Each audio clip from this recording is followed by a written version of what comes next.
একটা সময় ছিল যখন সকালে ঘুম থেকে উঠে শরীরটাকে একটুখানি নাড়িয়ে চাড়ালেই যেন ফুরফুরে লাগতো। হাঁটতে ভালো লাগতো, একটু বাজারে গিয়ে নিজের পছন্দের সবজি কিনে আনতে মন চাইতো, বা বিকেলে ছাদে বসে একটু রোদ পিঠে লাগিয়ে গল্প করতে ইচ্ছে করত।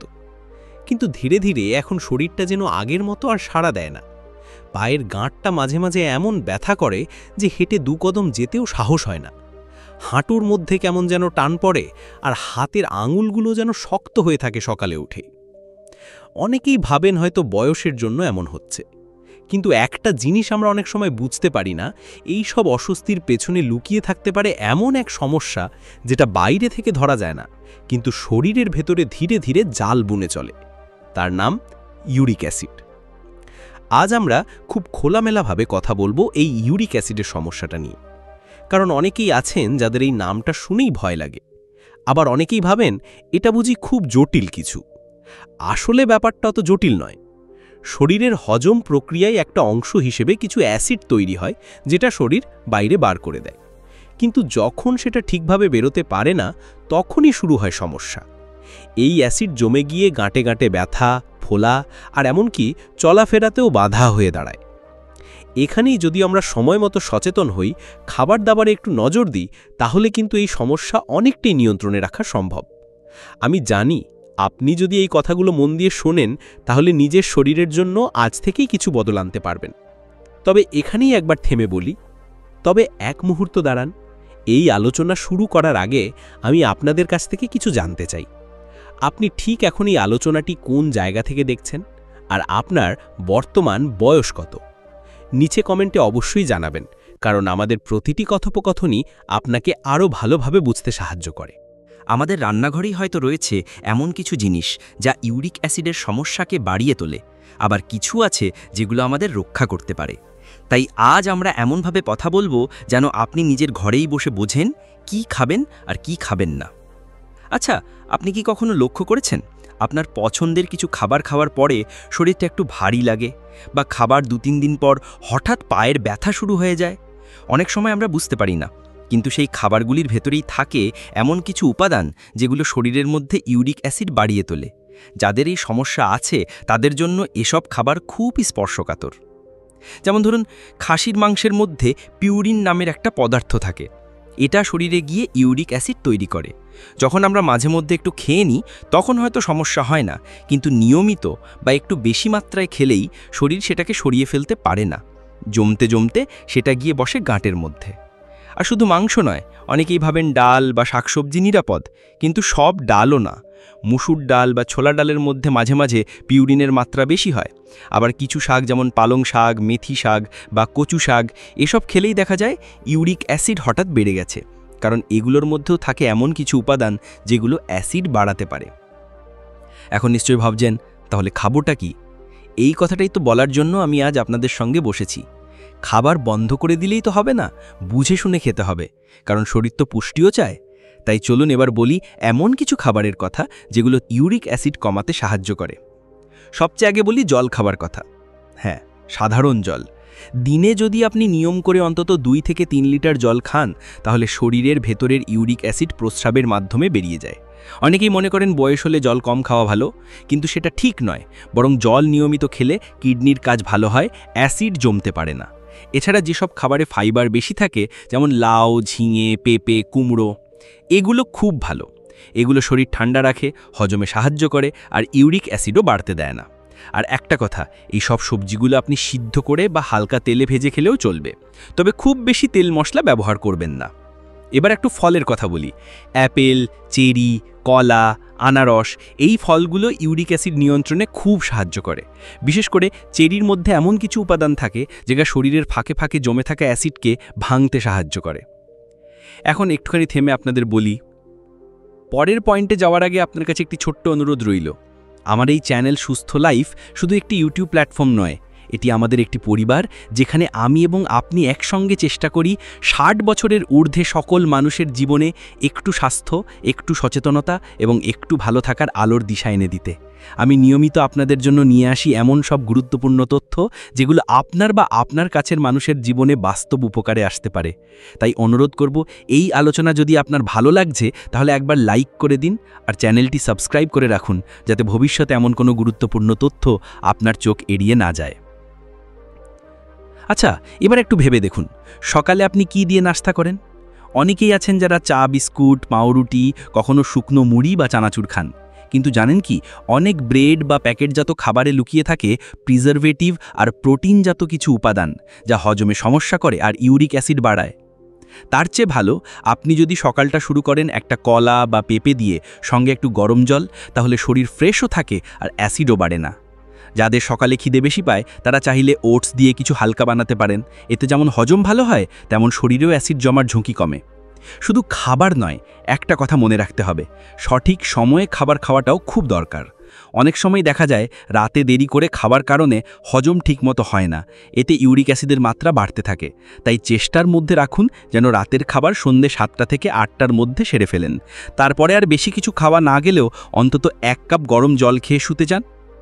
এইভাবে নিজের জীবনের ছোট ছোট অভ্যাসগুলো একটু একটু করে বদলালেই ইউরিক অ্যাসিডের সমস্যা নিয়ন্ত্রণে রাখা যায়। তাহলে এখন আমরা আরও একটু গভীরে ঢুকি। আমাদের অনেকেই হয়তো বুঝতে পারেন না শরীরে ইউরিক অ্যাসিড বাড়া মানে ঠিক কতটা বিপজ্জনক হতে পারে। এটা শুধু গাঁটে ব্যথা বা ফুলে যাওয়াতে সীমাবদ্ধ থাকে না।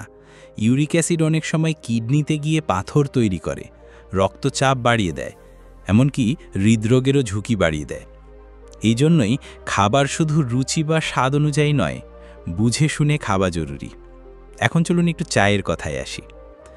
সকালে উঠে 1 কাপ গরম চা না হলে যেন শুরুই হয় না। কিন্তু জানেন কি, অতিরিক্ত চা বা কফির মধ্যে থাকা ক্যাফিন ইউরিক অ্যাসিডের ভারসাম্য নষ্ট করে দিতে পারে। দিনে 1-2 কাপ চলতে পারে, কিন্তু যদি 4-5 কাপ খাওয়া অভ্যাস হয়ে যায় তাহলে শরীরের অন্দরে রক্তে অ্যাসিডের মাত্রা বেড়ে যেতে পারে। তার চেয়ে বরং হালকা গ্রিন টি বা তুলসী পাতার জল খাওয়া অনেক ভালো। শরীর পরিষ্কার রাখে, ইউরিক অ্যাসিড কমাতে সাহায্য করে। একইভাবে যারা ঠান্ডা পানীয় বা কোমল পানীয় খুব পছন্দ করেন, যেমন কোলা, ফ্লেভার্ড সোডা, এগুলোতে থাকে উচ্চমাত্রার ফ্রুক্টোজ। এই ফ্রুক্টোজ শরীরে গিয়ে পিউরিন ভাঙার কাজে বাধা দেয় এবং ইউরিক অ্যাসিড তৈরি হয় আরও বেশি করে। আপনি হয়তো ভাবছেন ঠান্ডা পানীয় তো মাঝে মাঝে খাই, তাতেই কি এমন? কিন্তু আসলে এই মাঝে মাঝেটাই হয়ে দাঁড়ায় বিপদের সূত্রপাত। এবার একটু হাঁটাহাঁটির কথাও বলি। অনেকে আছেন যাদের ইউরিক অ্যাসিডের সমস্যা আছে, তারা ব্যথার কারণে হাঁটাচলা এড়িয়ে চলেন, কিন্তু এটা ঠিক নয়। শরীরের মধ্যে ইউরিক অ্যাসিড জমে যদি আপনি চুপচাপ বসে থাকেন তাহলে রক্ত চলাচল কমে যায়, আর সেই অ্যাসিড গাঁটের মধ্যে আরও জমে গিয়ে ব্যথা বাড়িয়ে যায়। তার চেয়ে বরং দিনে 20-30 মিনিট হালকা হাঁটাহাঁটি, বা যে হাঁটতে পারেন না তারা বাড়ির ভেতরই একটু হাত পা নাড়াচাড়া করলেও উপকার পাবেন। এই প্রসঙ্গে একটা ছোট গল্প মনে পড়ছে। আমার পরিচিত একজন আছেন, নাম ধরুন সুশান্তবাবু, বয়স প্রায় 65। উনি আগে খুব সুস্থ ছিলেন, কিন্তু হঠাৎ করেই হাঁটুতে তীব্র ব্যথা শুরু হয়। প্রথমে ভাবলেন বোধহয় বাতের ব্যথা। পরে যখন ডাক্তারের কাছে গেলেন তখন জানা গেল ইউরিক অ্যাসিড বেড়ে গেছে অনেকটাই। ওনার খাদ্য তালিকায় প্রতিদিনই ছিল লাল মাংস, ডিম, মাছের ডিম, রিচ খাবার, সঙ্গে ঠান্ডা পানীয়। ডাক্তার বললেন এইভাবেই তো অ্যাসিড শরীরে জমেছে। তারপর ওনার জীবনযাপন পুরো বদলে গেল। প্রতিদিন সকালে হাঁটতেন, জল খেতেন অনেকটা, ডিম মাংস কমিয়ে সবজি আর ফলের দিকে মন দিলেন। প্রায় 6 মাস পরে যখন আবার রক্ত পরীক্ষা করালেন, দেখা গেল ইউরিক অ্যাসিড প্রায় স্বাভাবিক। আজও উনি নিয়ম মেনে চলেন আর হাসি মুখে বলেন, শরীরকে বুঝে চললে শরীরও আমাদের বুঝে নেয়। এই কথাটাই আমি আজ আপনাদের বলতে চাই। ইউরিক অ্যাসিড মানেই জীবন থেমে গেল না, শুধু একটু নিজের অভ্যাসগুলোকে বদলে নিতে হবে। এখন একটা প্রশ্ন আপনার মনে হয়তো আসছে, চিকেন বা ডিম কি একেবারেই খাওয়া যাবে না? উত্তর হলো না, একেবারেই না খাওয়া লাগবে না, কিন্তু পরিমাণটা বুঝতে হবে। সপ্তাহে 1-2 দিন একটা সেদ্ধ ডিম বা গ্রিল চিকেন খাওয়া যায়, যদি আপনার ইউরিক অ্যাসিড মাত্রা খুব বেশি না হয়। কিন্তু যদি সমস্যা বাড়ে বা ব্যথা শুরু হয় তখন একেবারে বাদ রাখতে হবে। চিকিৎসকের পরামর্শ ছাড়া এগুলো নিয়ম করে খাওয়া উচিত নয়। এখন যেহেতু আমরা অনেক কথা বললাম কি খাবেন কি খাবেন না, চলুন একটু দেখে নিই খাবার বানানোর সময় আমরা কিভাবে ছোট কিছু নিয়ম মানলে ইউরিক অ্যাসিডকে নিয়ন্ত্রণে রাখতে পারি। যেমন ধরুন, সবজি বা ডাল যদি একটু বেশি করে ধুয়ে তারপর রান্না করা হয় তাহলে পিউরিনের মাত্রা কিছুটা কমে যায়। আবার ভাজাভুজি যতটা কম করা যায় তত ভালো। তেলের পরিমাণ কম, মশলা হালকা, এই নিয়মগুলো মেনে চললে শুধু ইউরিক অ্যাসিড নয়, অন্যান্য অসুখ থেকেও বাঁচা যায়। একটু বাড়তি সাবধানতা রাখবেন যদি আপনি ওষুধ খাচ্ছেন ইউরিক অ্যাসিড কমানোর জন্য, যেমন অ্যালোপিউরিনল বা ফেবুক্সোস্ট্যাট জাতীয় ওষুধ, তাহলে সেই সঙ্গে খাবার আর অভ্যাস ঠিক না রাখলে ওষুধ খুব একটা কাজ করবে না। অনেকে আছেন ওষুধ খাচ্ছেন কিন্তু খাবারে কোনো রকম নিয়ন্ত্রণ নেই, এতে উল্টো সমস্যা হয়। তাই আমরা বলছি, শুধু চিকিৎসকের ওষুধ নয়, একজন চিকিৎসক আপনাকে পথ দেখাতে পারেন, কিন্তু পথটা আপনাকেই হাঁটতে হবে। অনেকক্ষণ ধরে আমরা ইউরিক অ্যাসিডের সমস্যা নিয়ে বলছি, কিন্তু একটা জিনিস তো এখনও বলা হয়নি। এই সমস্যা যদি একবার হয়ে যায় তাহলে কি সারা জীবনের মতো খেকে যায়? উত্তরটা এক কথায় বললে না। তবে এটা নির্ভর করে আপনি কতটা সতর্ক থাকছেন, কতটা নিয়ম মানছেন, আর নিজের শরীরকে আপনি কতটা গুরুত্ব দিচ্ছেন তার উপর। ইউরিক অ্যাসিড এমন একটা সমস্যা যেটা অনেকটা জেদি স্বভাবের। আপনি একটু অবহেলা করলেই সে আবার মাথাচাড়া দিয়ে উঠবে। কিন্তু আপনি যদি প্রতিদিন নিয়ম মাফিক খান, জল খান বেশি, শরীর একটু সচল রাখেন, তাহলে ইউরিক অ্যাসিডও আপনাকে কষ্ট দিতে পারবে না। অনেকেই মনে করেন এই তো একটু খেলাম, এতে এমন কি হয়ে যাবে, কিন্তু সমস্যা সেখানেই। এই ছোট ছোট ভুলগুলো একসাথে জমে গিয়ে বড় সমস্যা সৃষ্টি করে। যেমন ধরুন, কেউ হয়তো প্রতিদিন 1 গ্লাস ফলের জুস খায়, ভাবছে এটা তো স্বাস্থ্যকর, কিন্তু যদি সেই জুসটা হয় দোকানের বোতলজাত বা তাতে চিনি মেশানো হয়, তাহলে সেটা ইউরিক অ্যাসিড বাড়িয়ে দিতে পারে। কারণ সেই জুসে থাকা ফ্রুক্টোজ রক্তে গিয়ে পিউরিন ভাঙার প্রক্রিয়াকে ধীর করে দেয়। আবার ধরুন, সকালে খালি পেটে লেবু জল খাওয়ানো অভ্যেস, এটা দারুণ উপকারী। লেবুর মধ্যে থাকা সাইট্রিক অ্যাসিড শরীরে অ্যাসিড অ্যালকালাইনের ভারসাম্য ঠিক রাখে। অনেকে বলেন এটি ইউরিক অ্যাসিড কমাতেও সাহায্য করে, কিন্তু খেয়াল রাখতে হবে লেবু জল বানানোর সময় যেন চিনি না মেশানো হয়। অনেকেই স্বাদ বাড়াতে চিনির বদলে হানি মেশান, সেটাও ঠিক নয় যদি ইউরিক অ্যাসিডের প্রবণতা থাকে। এই রকমই আরও একটা ভুল আমরা প্রায়শই করি, তেল মশলা কম দিয়ে রান্না করলেও অনেক সময় আমরা খাবারের সাথে বড় এক টুকরো মাংস রাখি, ভাবি কম খাচ্ছি, কিন্তু সেই একটা টুকরো পেয়েই থাকতে পারে অনেকটা পিউরিন। বিশেষ করে খাসির মাংস, বিফ বা চিংড়ি জাতীয় খাবার হলে তো কথাই নেই। এই ধরনের প্রোটিন সমৃদ্ধ খাবার ইউরিক অ্যাসিডকে হঠাৎ করেই অনেকটা বাড়িয়ে দিতে পারে।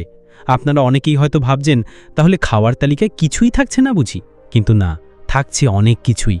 প্রকৃতি আমাদের অনেক রকমের উপহার দিয়েছে। লাউ, পেঁপে, ঢ্যাঁড়স, মিষ্টি কুমড়া, শশা, তিত করলা, এইগুলোই তো আমাদের ভরসা।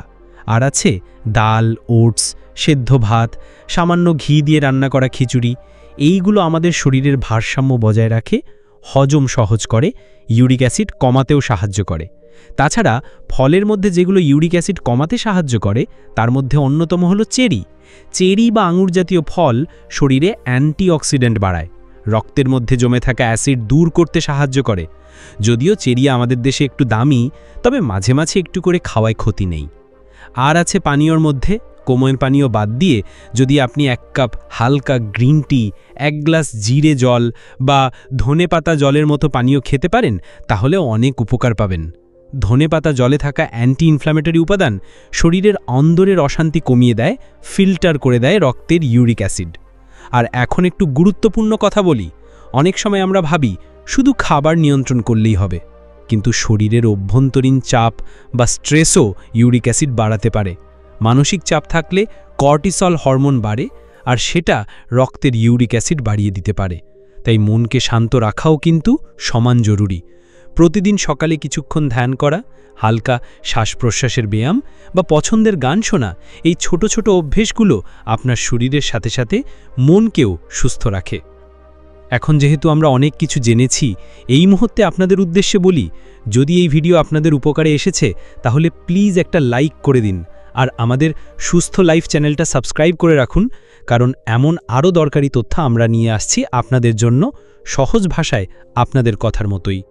চলুন আরও একটু সামনে এগুই। আপনি যদি ডায়াবেটিসের রোগী হন তাহলে ইউরিক অ্যাসিড নিয়ন্ত্রণ রাখা আপনার জন্য আরও বেশি জরুরি, কারণ এই দুইটি সমস্যা একে অপরকে প্রভাবিত করে। ডায়াবেটিস থাকলে কিডনি ফিল্টার করার ক্ষমতা কমে যায় আর ইউরিক অ্যাসিড শরীরে জমে যেতে রাখে। তাই চিকিৎসকের পরামর্শে ওষুধ খাওয়া, পাশাপাশি খাদ্যাভ্যাসে শাকসবজি, কম চিনি, কম লবণ রাখা আবশ্যক। আর একটা কথা, অনেকেই ভাবেন হোমিওপ্যাথি বা আয়ুর্বেদিক কিছু আছে নাকি। হ্যাঁ, কিছু কিছু ঘরোয়া উপায় আছে যা ইউরিক অ্যাসিড কমাতে সহায়তা করে। তবে এইসব ব্যবস্থার আগে একজন অভিজ্ঞ ডাক্তারের পরামর্শ নেওয়াটা খুবই জরুরি, কারণ সকলের শরীর একরকম নয়। আপনার যেটা ভালো লাগছে অন্য কারো পক্ষে সেটা ক্ষতিকারকও হতে পারে।